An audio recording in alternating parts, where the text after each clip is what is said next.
Welcome to Rooted Cosmic Soul. And this is going to be a collective insight session. The background for how this session came about maybe about a month ago. I began exploring the Galactic Center and what the Galactic Center is. And at that time, I was told that the Galactic Center is when you look up at the Sagittarius constellation, at the very point, the very tip of the arrow is where the Galactic Center is. And if you've paid any attention to the Rooted Cosmic Soul logo, you know that logo is the Sagittarius constellation.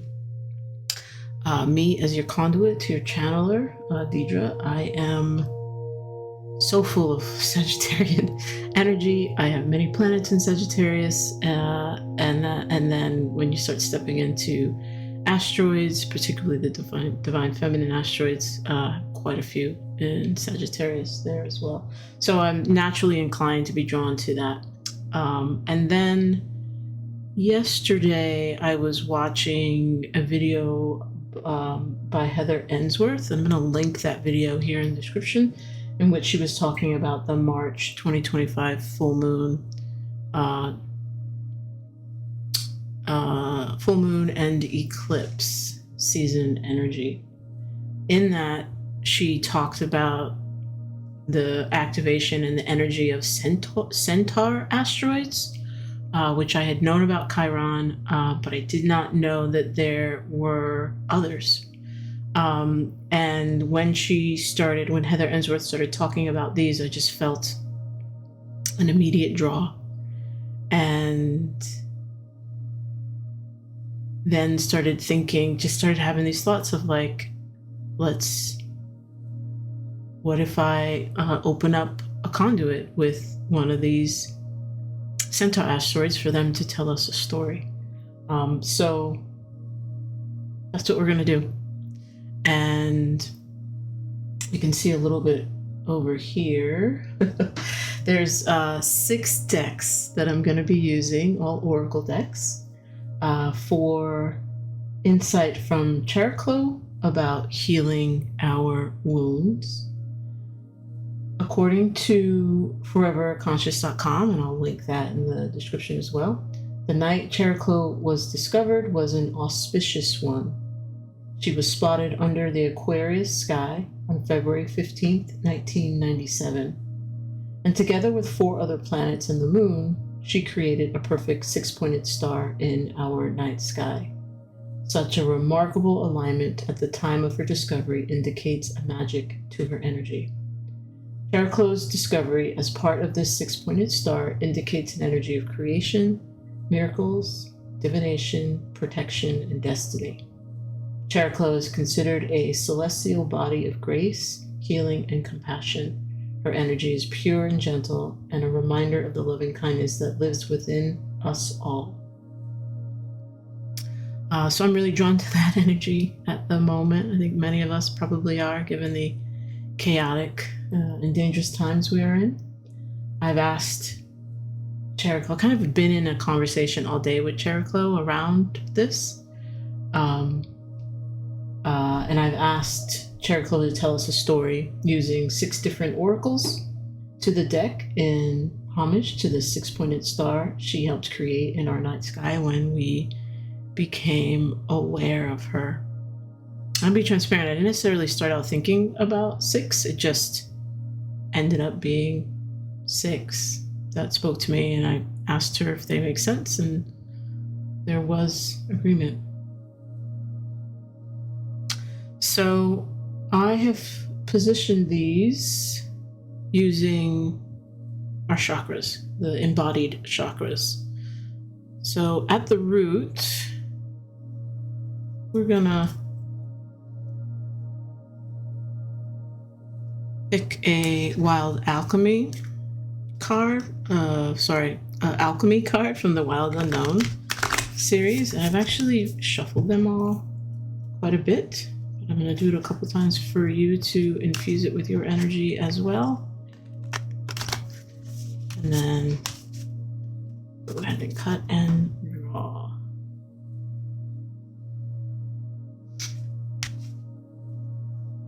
This will be our start. At the sacral chakra, we're going to ask for the story to tell us a bit about divine feminine energy. Who is in this moment supporting us? And divine feminine archetypes.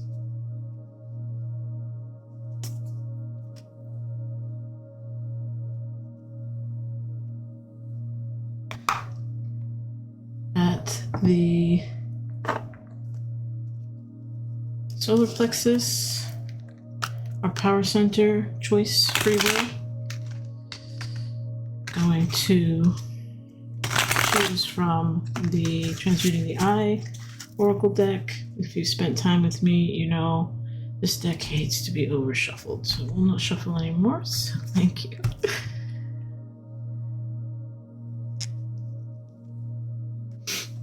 I'm gonna go here. Feeling like we need another one. Go here. Maybe even a third. We'll go here. Okay.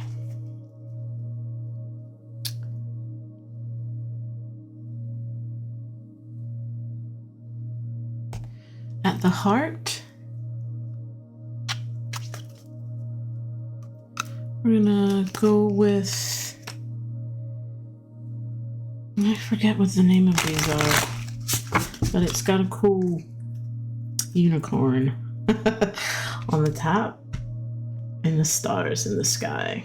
Felt like it was a deck to go with. And that's there. At our throat, actually. Throat.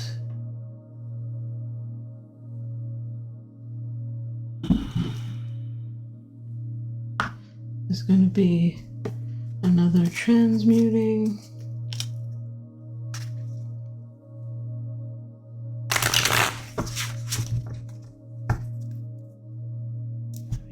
Transmuting card.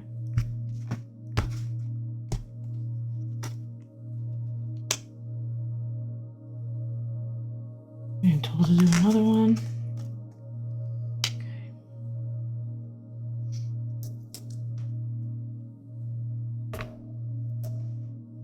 Really? It's gonna make it a really long reading. Alright, and a third. You know, it's not my story, just the conduit. So next we're gonna go with a card from Spellcasting Oracle. This is theoretically at the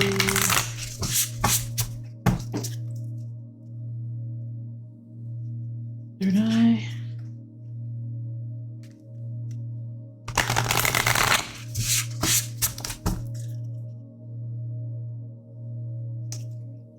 Yeah.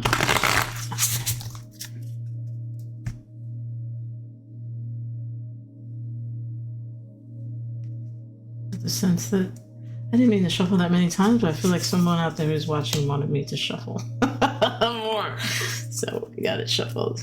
Here we are, the third eye, and then at our crown.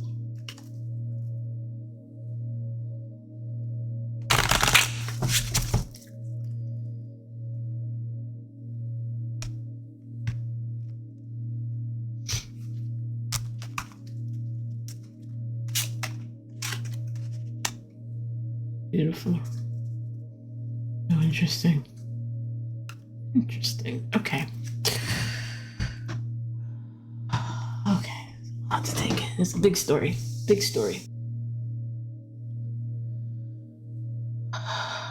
Okay.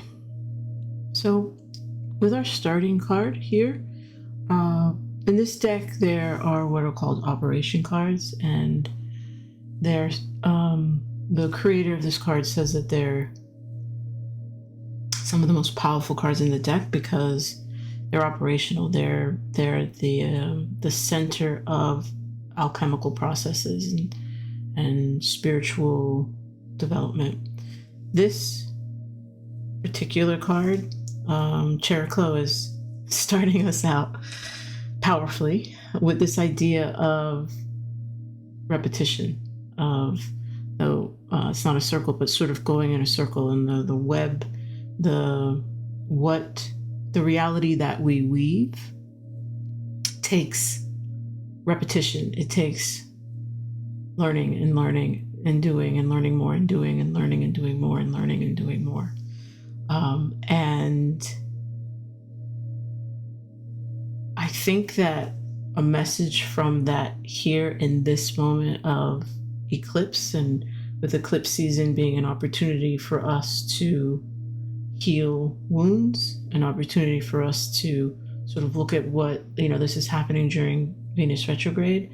So also doing a review of what's not working, sort of like, this is a story about seeing themes and patterns, particularly around the things being done over and over again that are likely not working, and taking a moment to see that. And when I was sitting with Chariklo's energy, I at first thought, oh, maybe I'll lay the cards in that 6-pointed star way, but then I got a very clear message that she wanted it to be spiral. So if you notice, when I started laying them out, I started here with our foundational root card, and then went this way to sort of create more of a circular spiral. And that's kind of what the rotation card also speaks about, of the spiral aspect of our experiences. What comes around goes around, comes back around, comes back around. But I think in particular in this moment of eclipse energy, Chariklo is offering us insight into considering slowing down to see what's not working. And you'll see, like, once we get over here, that message gets a little bit clearer. But as we move, I think it's really beautiful that the second card out is, a similar archetype to Chariklo. Remember, I had mentioned that Chariklo is, considered a celestial body of grace, healing, and compassion. And we pulled Our Lady of Guadalupe, the Empress of Protection. And her affirmation is, I am safe and divinely protected. I am held in love at all times. And I feel like we're being offered a story that, as I slow down enough to reassess, to kind of to get really vulnerable and transparent with ourselves about what is working and what is not working, and really looking into what is not working so that we can plant seeds for a new beginning, knowing that we are not alone in that, because that can be a really tender space to be in, particularly in a world that's constantly telling us to be perfect. And that when we're not perfect, we're not enough. And this is essentially asking us to really slow down and see our imperfections, but to hold our imperfections with great compassion and love and grace, and to see them as opportunities to start anew, to do something different. And it starts move us into the sacral, sacral chakra, is about creation, desire, passion.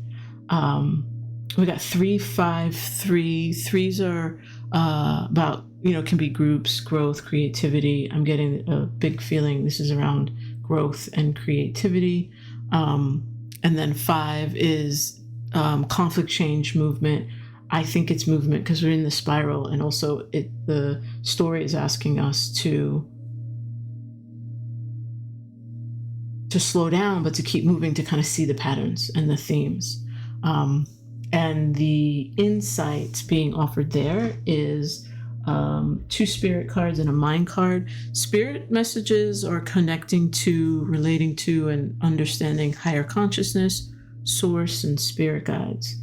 And the offering is to imagine co-creating with your higher self. So as you're going through this rotation, knowing that you're grounded in love and that you are fully protected, imagine, whatever scenario you're in, whatever during this eclipse season you are confronting, imagine co-creating a new reality with your higher self. What would the questions that you're coming up with, what would your higher self say? In my experience, there's a slowdown that has to come with that to really hear it, but that's the offering from source, from spirit guides. The second one is to transmute false notions impacting your connection to spirit. So that actually points back to what I was saying. Like, if there is some difficulty in hearing your higher self's voice, there might be some transmuting work that would be helpful to you around false notions about what it means to connect with spirit, with your higher self, with source, with elevated ancestors. And transmute meaning be introspective, be self-aware, be vulnerable, be transparent, all with yourself, be curious. And then be in conversation with folks that you trust around what you're finding to sort of help you pull up those false notions. So it could be that you might be thinking that in order to hear, spirit, it's like this super angelic thing, and you hear harps playing, and then there's this loud voice in your head, right? And sometimes it's something really subtle, like a bird landing near you and chirp, chirp, chirping. And you may not know what the chirp, chirp, chirp is in the moment, but if you are opening yourself up to sit and notice the chirp, chirp, chirp, and acknowledge that that could be a message from spirit, it'll drop in, right? Little things like that, or from the mouths of babes, right? Have a conversation with children. And, you could be getting messages that way, like the ways in which we tell ourselves we can speak to that which is not seen by our physical eyes can be impacting the connection, because often they are held in a false notion. Often what we've been taught is to keep a division between ourself and our spirit, and giving that power up to someone else, as if they're the holder and keeper of our connection to spirit. We need something super special to have that connection. Transmute those ideas. And one of the ways possibly, like, remember I was like, oh, we want a third card. And I think Chariklo was like, yeah, because folks are going to be stuck in their mind, and that's the card that's here. As a mind card. Mind cards are messages from the divine masculine about exploring rational thought, logic, linear movement, and mind-based action. And so as you are imagining co-creating with your higher spirit, as you're trying to figure out where are the themes of how I'm moving to see beyond how I'm currently moving to move a different way, how can I be in conversation in order to be in conversation with my higher self and transmute, connecting to my spirit, imagine co-creating with varied perspectives. So like I just said, different ways of connecting to energy that the physical eyes can't see or the physical ears can't hear. Imagine that there are other perspectives that exist that could help you. That could also be sending a message just around the revisiting the rotation that we're in during this eclipse season. Like, imagine co-creating with varied perspectives about what the eclipse means. I just have the message, like, even Chariklo, like, I don't know, I'm just learning about Chariklo, but maybe there's multiple thoughts about the energy of Chariklo. Everything I found is pretty much the same, but I haven't done a deep immersive dive. But that is all just to say of imagine co-creating with varied perspectives. It doesn't necessarily mean every perspective I come across that I'm going to engage or that I agree with.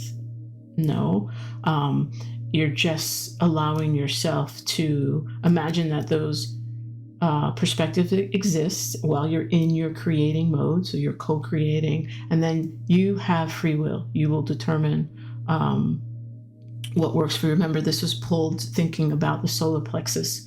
And so, the solar plexus is where our free will, choice, immanent power sit. So you have the ultimate say on what perspectives you're going to incorporate and what that means for the rotation that you're in.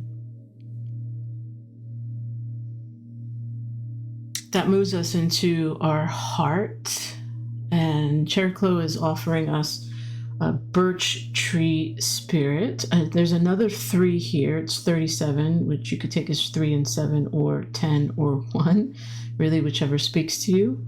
But it's birch tree spirit promise, and this is around grounding action. It's activating the pineal gland, which I think is really beautiful, because there's connecting your heart space with your spirit, right? Your higher self. It's offering that whatever you're going through in this rotation, the story is like, hey, visualize a positive outcome. The more clearly you can picture your desired future, the more accurately it will manifest.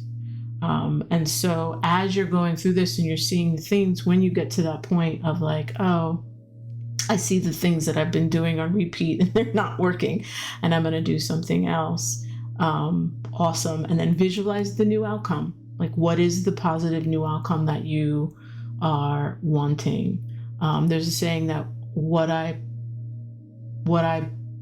perceive persists, and where attention goes, energy follows.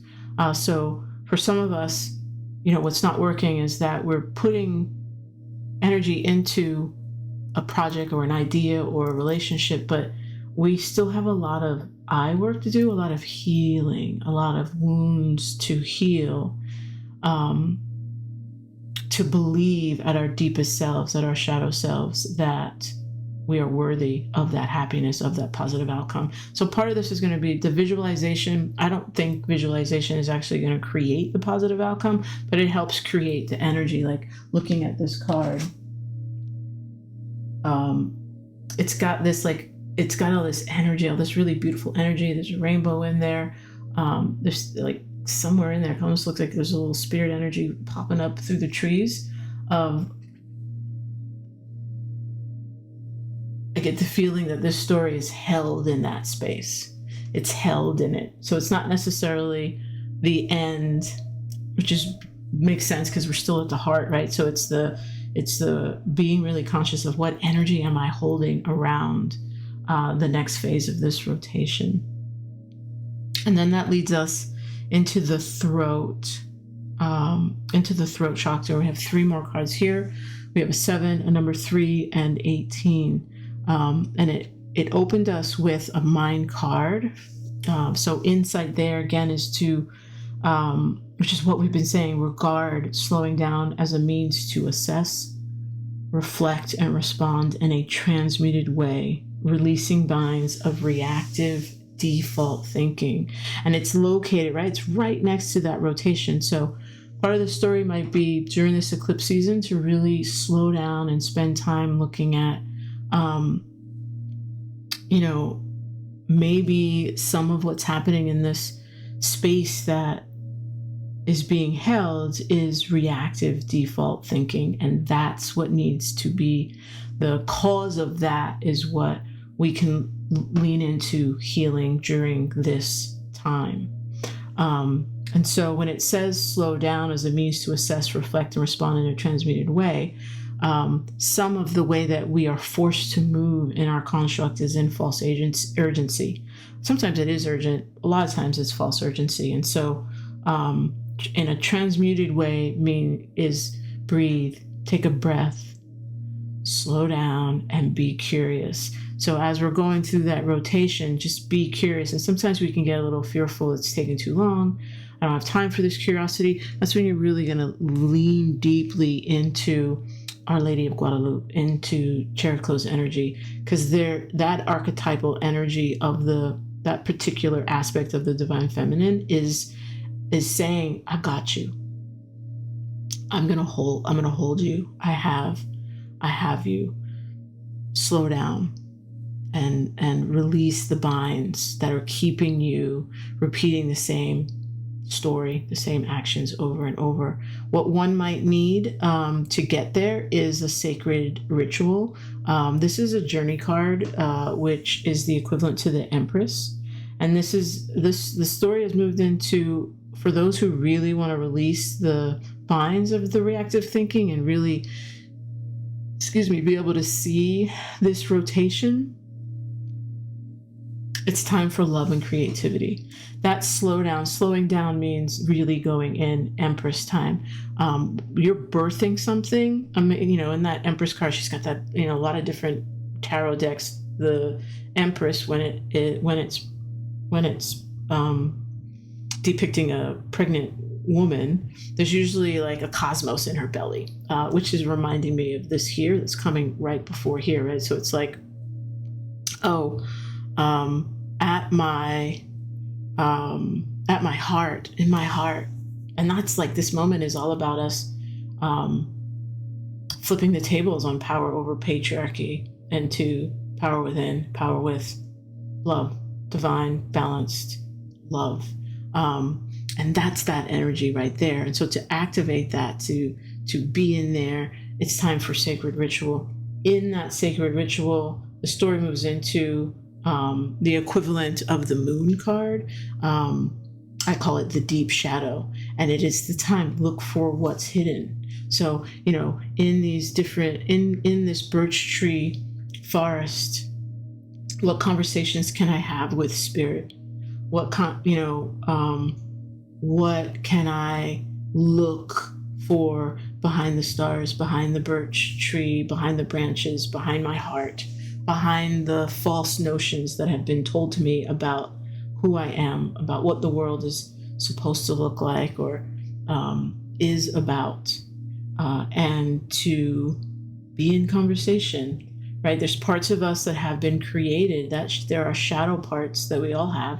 I'm one who believes that we can be in really beautiful conversation with our shadow parts. I don't feel like shadow work is bad or evil or hard. I mean, hard is not the right word. Not hard is not the right word, but I have experienced doing work with my shadow in that way of like, I'm working with my shadow. I'm not working on my shadow. I'm not trying to get rid of my shadow. Some of my shadow parts are, some of my youngest parts of this embodiment.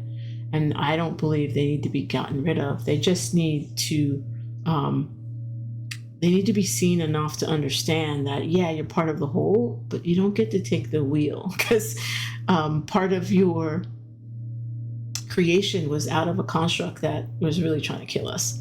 And so, we want to look for what's hidden behind the shadow. Like, what is that shadow part looking for? What healing? What's the root that needs to be pulled and loved on and released? Yeah. And then the story moves into this idea of peace, and that as we move through that as we move through all this, right? It's really beautiful. As we move through all this and we get to that shadow work, if we're able to do that shadow work, that process is going to lead us into this sense of peace, of oneness, of an understanding of what I was doing that I no longer need to do anymore. I can see the theme, the patterns, and in seeing the themes and the patterns, regardless of what I choose to do with that, I'm going to initially find some peace, because now I can see it. I have, because going through this process is the healing process. It's looking within of like, why am I doing the things I do? Why do I see the things I see? What I perceive? Just this beautiful process of getting to know your beautiful self, all the while being held by beautiful archetypal energy like Our Lady of Guadalupe and Chariklo. among others. But those are the ones that are here in this particular moment. I will say I was also really drawn when I was doing the cards. If you see that, but that's a pocket crystal of Kuan Yin, which is another, archetype of love and divine feminine protection energy of holding us when we're feeling alone, when we're feeling like we don't belong, when we're feeling like I don't know that I can do this. That energy is available for us to lean into. And the story then closes with Lyra, the constellation Lyra. Now I'm interested. I don't know how far, or if there's a connection between Sagittarius and Lyra. I'm going to look that up after this reading, and I'll definitely do a broom closet recording if there's something that comes up between that. But for now, let's say, the idea around this is to lean into music. So when I look at this, the interesting thing is, right, so there's this pretty little white lady here on this card, the peace card, holding light. And yes, okay, that's one rendition of peace for sure. When you move in this spiral, you go over, there's a little white lady over here in white too. So it's almost like she's moved over. She's like, yeah, let's, in that peace, to find that peace, engage music. What I didn't say is there's another two. Oh, it's our first two, our second seven, but you could see that as 27 or 9. And so anyway, this particular part of the story, I think that Chariklo is offering that as people are going through, for some of you, this process of healing wounds, particularly like really deep child-based wounds, karmic wounds, ancestral wounds. For some folks, the suggestion is going to be to add music to the story, use music therapy, step into, if you're like me, not a day goes by where I'm not playing some sort of frequency music. I really find soothing feelings in 432 hertz, 528 hertz. You go on YouTube and get all kinds of people are doing really beautiful things with music. You can get with just the frequency. You get it with music. People make music and add it to it. You could do it with gongs, with crystal bowls. There's so much out there. If you have it, if you don't know, just go to YouTube. The other message I'm getting is someone that I really trust has said that during eclipse season, if you are someone who tends to use substances, there's no judgment in that. If that's what you do, do you. And I don't know if she was talking about recreationally or spiritually or perhaps both, but she said that during eclipse season, you might want to, hold off on the substance use because it could spiral out. And so maybe try instead music. If you're someone who's like, I was thinking about, doing a mushroom trip to see what comes up, maybe do a music trip, create a playlist of some really dope music that moves you, and whatever medium you use to process, painting, drawing, writing, talking, dancing, running, whatever, do it to music and maybe see what happens.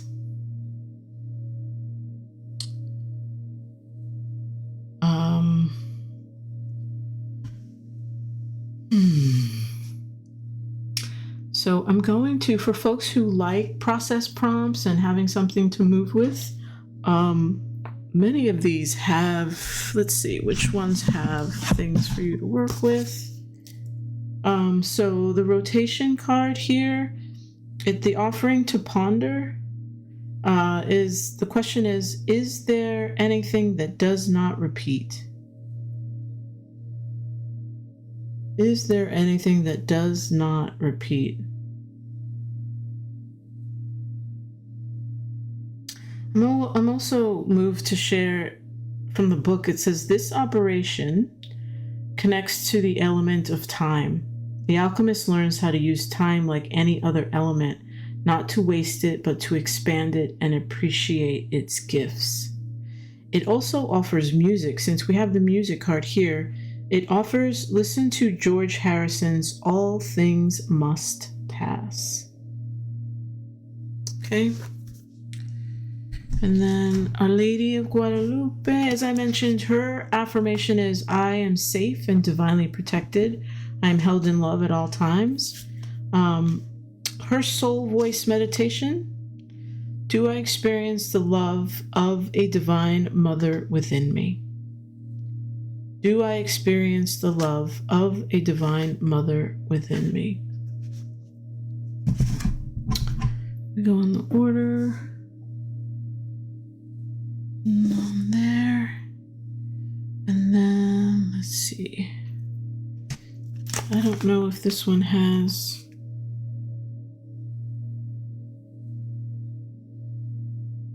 No, that one has a spell, but it's really long. I'm not going to go into that. And then for Lyra has words of power. I can change my state through the power of music. Shay, I've done that many times. Yeah, sometimes I wake up grumpy, and I'm like, no matter how I try, how much I try, or no matter what grounding I do, the only thing that really helps is some music, either to lift or stabilize. So thank you, Chariklo, for that. Anything else?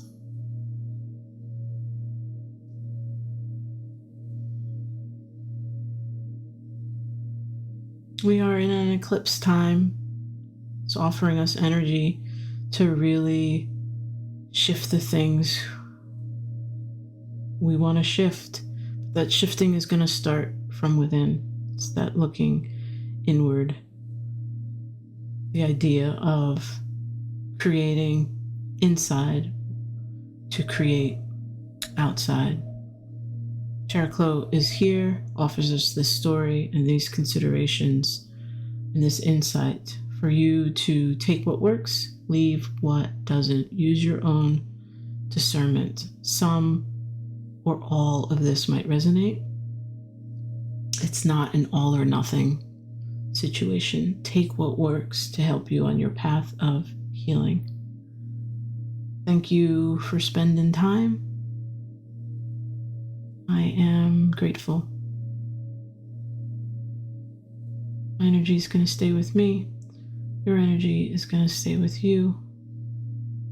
Give thanks to Chariklo, to our higher selves, to our elevated ancestors and spirit guides and angels in the light and archangels who showed up. Thank you. Unfettered and infinite love and gratitude.